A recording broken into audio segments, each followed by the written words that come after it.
Today I'm going to show you how to add photos in different shapes for your Instagram story. This is a fun way to get creative with your post. Let's dive right in. First, open the Instagram app on your phone, swipe right and create a story. And as you can see here, you can find the sticker icon. Here, choose on photo, tap on a photo. Now simply tap on it. Here you can find various shapes. Choose whatever shape you prefer. You can add more than one picture. And once you're happy with the shape, you can add text or stickers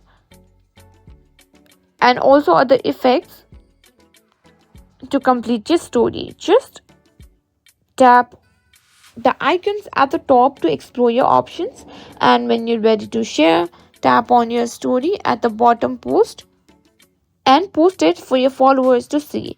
And that's it, you've successfully added photos in different shapes to your Instagram story.